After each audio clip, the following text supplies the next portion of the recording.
Ei.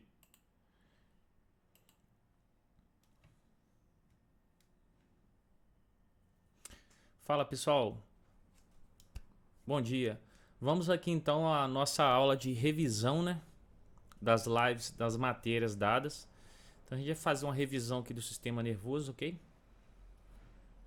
Então, primeira coisa, a evolução do sistema nervoso nos animais leva ao nome de cefalização, tá? Que é um acúmulo de neurônios na região da cabeça. Então você vai anotar assim: sistema nervoso. Ao longo da evolução dos animais, eles vão acumulando neurônios na região da cabeça. Isso chama-se cefalização, ok?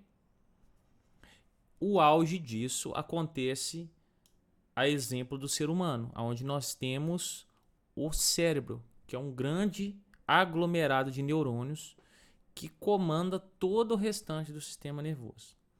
Então, você anotando isso aí que eu falei, você resume muito bem o que é a cefalização. Beleza?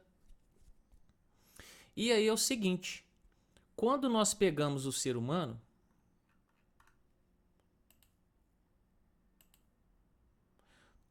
todos os órgãos que estão no computador central dele, que é a cabeça, são chamados de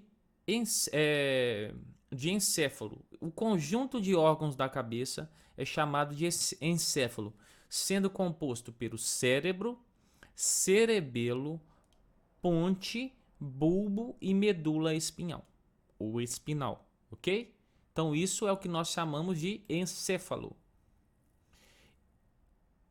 E é o seguinte, quando nós juntarmos o encéfalo mais a medula espinhal, o encéfalo que é tudo que está aqui, mais a medula espinhal, nós vamos chamar isso de sistema nervoso central. Então você vai pegar seu caderninho e você vai dividir agora assim.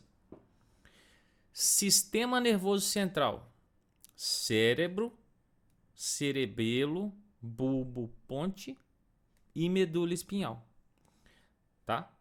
Ou outra forma, sistema nervoso central, encéfalo. O que é o encéfalo? É o conjunto cérebro, cerebelo, bulbo, ponte e medula espinhal, tá? Então esse é o sistema nervoso central. E o outro sistema nervoso é chamado de periférico, que é o que, gente? Todos os nervos que vão ramificar do sistema nervoso central. Por exemplo, ó, todos esses nervos que estão ramificando aqui fazem parte do sistema nervoso periférico. Vou puxar uma imagem aqui para nós.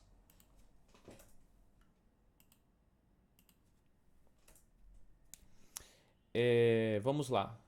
Sistema nervoso periférico. Que aí fica bem claro, ó.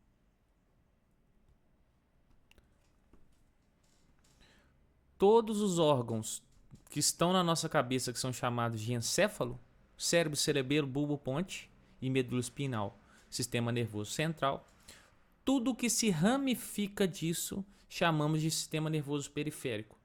Então nós vamos dividir o sistema nervoso do ser humano em sistema nervoso central e sistema nervoso periférico, ok?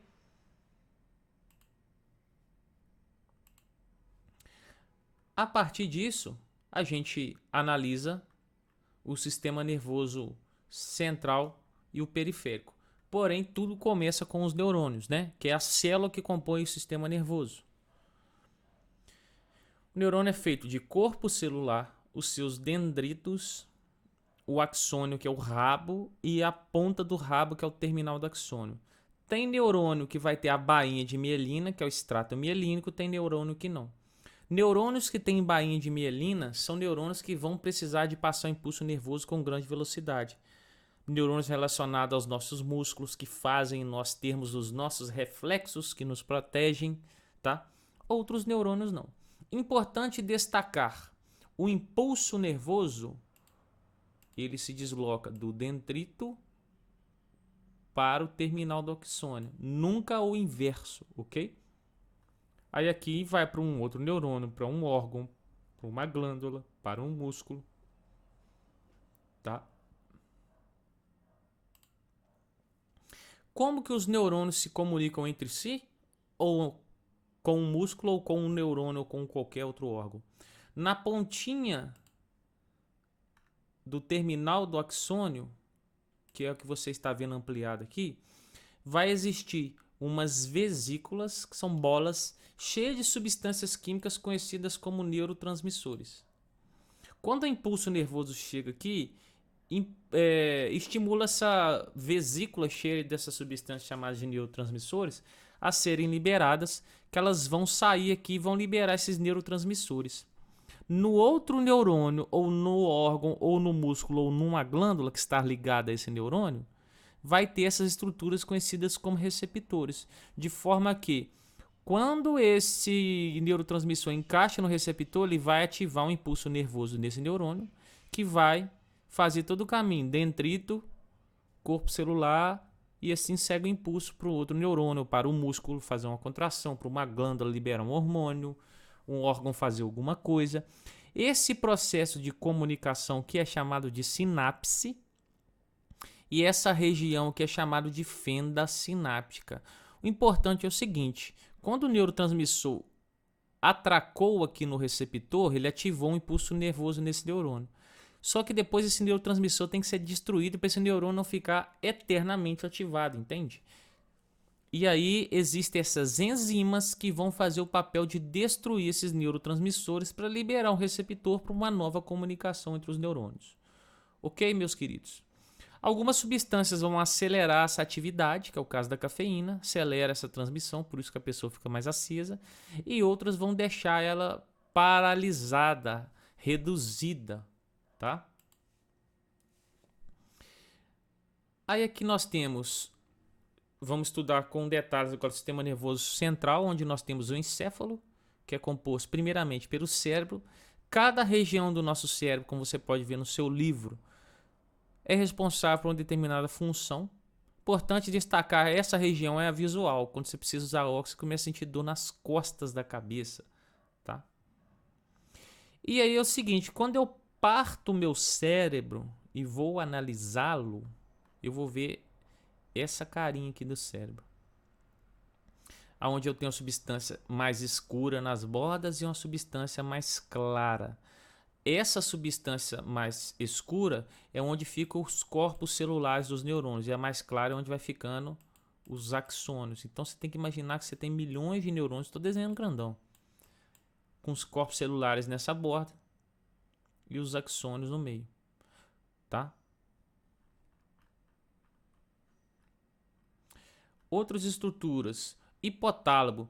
Numa região do miolinho do nosso cérebro aqui, existe o hipotálamo, tá?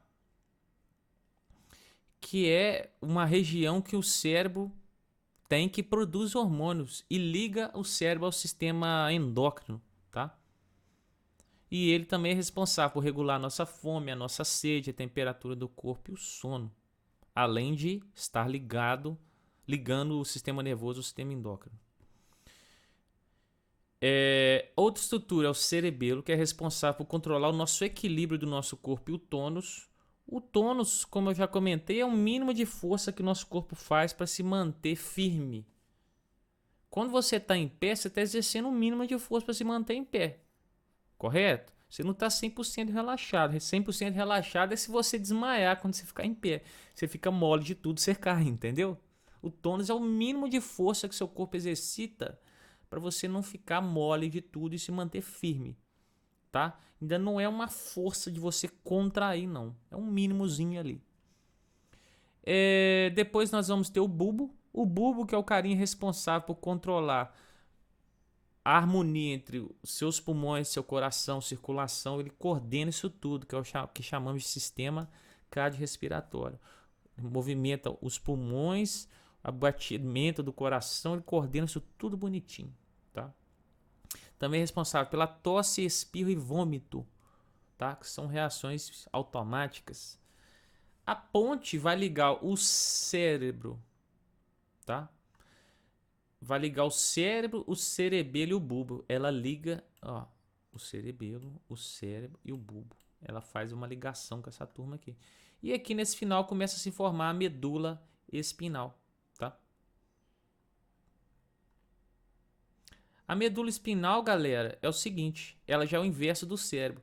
A substância mais escura dela está no meio e a parte clara no meio externo. Por quê? Sempre a parte mais escura é feita de corpos celulares. E aqui eu tenho o quê? Corpos celulares dos neurônios e os axônios vão ramificando para fora. Por isso que dá essa diferente coloração. Por quê, gente? É nos corpos celulares que nós temos os dendritos, não é? Porque vamos supor, quando eu tenho meu cérebro aqui, meu cérebro ele vai estar ligado ao bulbo, né? A ponte, e depois já encaminha a medula aqui. O que acontece? Aqui no meu cérebro eu vou ter um corpo celular que vai ter um axônio ramificando aqui para a medula espinhal. E para essa informação ir para a medula espinhal, a medula tem que ter no centro dela um corpo celular, aonde ela vai ramificar neurônios para o seu sistema nervoso periférico, como o braço e tudo mais. Por isso que você vai encontrar corpos celulares no centro e axônios na borda, fazendo ao contrário do cérebro, a substância cinzenta está no centro, substância clara ou branca às suas bordas, ok? Sistema nervoso periférico é todos os neurônios que ramificam, tá, do corpo. E nós vamos dividir todos os neurônios do sistema nervoso periférico em dois tipos, sensoriais e motores. Todos os neurônios que levarem as informações do sistema nervoso central para alguma parte vão ser chamados de neurônios, como é que fala? Motores. São que levam informações do sistema nervoso central para a borda, para algum órgão, para alguma parte do corpo. E os neurônios que fazem o inverso, que é o quê? Que pegam informações e mandam para o sistema nervoso central, são chamados de neurônios sensitivos, tá? Sua apostila aborda de qual forma. Quem leva informação do sistema do meio externo ou qualquer outra parte do seu corpo para o sistema nervoso central é o sensorial. É o que traz a informação para o sistema nervoso central sentir, digamos assim. E os que levam a resposta do sistema nervoso são chamados de neurônios motores, tá? Que vão desencadear em algum músculo, órgão ou glândula. Por exemplo, quando eu coloco a mão no fogo, o sensitivo vai levar até o sistema nervoso central e o motor vai fazer eu contrair meu braço para tirar ela, tá? Quando eu pego meu sistema nervoso periférico, eu divido ele em dois em relação ao seu funcionamento, tá? Que vai ser como? Sistema, se quiser você anota, sistema nervoso periférico é dividido em sistema nervoso periférico somático, sistema nervoso autônomo, sistema nervoso periférico autônomo, tá? Sistema nervoso periférico, vamos resumir SNP. SNP somático é a parte do meu sistema nervoso periférico que eu comando a hora que eu quero, que eu contraio meus músculos e tudo mais. Sistema nervoso somático. Sistema nervoso periférico autônomo é a parte do meu sistema nervoso que funciona de forma automática. Lembrando que é o sistema nervoso periférico. A parte dos meus nervos que controla o batimento cardíaco, digestão e outras coisas é o periférico autônomo, tá? E para ele funcionar de forma automática, ele ainda se divide em dois ainda na sua função, que é o SNP autônomo simpático e parasimpático. Aqui nós devemos sempre lembrar que esses dois vão funcionar de qual forma? De formas antagônicas, tá? Quer dizer o quê? Contrárias. Enquanto um faz uma estrutura estimula fazer uma coisa, o outro vai fazer a desestimulação, ou seja, fazer o inverso. Enquanto o simpático, por exemplo, faz a pupila, que é a bolinha preta do meu olho, dilatar para aumentar a visão, o parasimpático vai fazer ela diminuir, tá?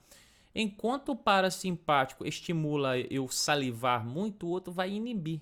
Enquanto um reduz o batimento cardíaco, o outro aumenta. E para que eles fazem essa coordenação contrária? Para você ter equilíbrio. Como eu dei exemplo na aula, quando a gente toma um susto, por exemplo, meu coração dispara. Você vai ficar com seu coração disparado o resto da vida? Não. Não, seu coração vai pifar rápido. Então, no susto, a minha simpática ativa o batimento cardíaco, para aumentar a circulação, produzir muita quantidade de energia, para eu matar, digamos assim, para eu fugir, para eu lutar ou fugir. Como é que fala? E enquanto, quer dizer, após essa ocorrência, seu coração tem que voltar ao batimento normal, senão você vai ficar o dia inteiro, não vai dar certo. E aí vai entrar o parasimpático para após o susto acalmar seu batimento cardíaco, desacelerando. E assim sucessivamente com todos esses caras. Ok? Para fechar, galera, nós temos aqui um exemplo do funcionamento do reflexo do nosso corpo, onde nós vamos dividir entre o ato reflexo e o arco reflexo. Ato reflexo é o funcionamento corporal durante o seu reflexo. E o arco reflexo é o caminho que o impulso nervoso vai percorrer para fazer o reflexo no seu corpo. O que é o reflexo? Quando você encosta a mão num alfinete, naturalmente você sente aquela dor e tira a mão rápido. Você não vai deixar a mão espetando. Por quê? Quando você espeta a mão, o seu neurônio, aqui que vai ser um neurônio sensitivo, recebe esse estímulo, leva isso lá para sua medula espinal. Aqui tem um outro neurôniozinho pequenininho que vai ligar ao neurônio motor, que vai levar uma resposta a esse estímulo. E o interessante é o seguinte, o estímulo foi aqui.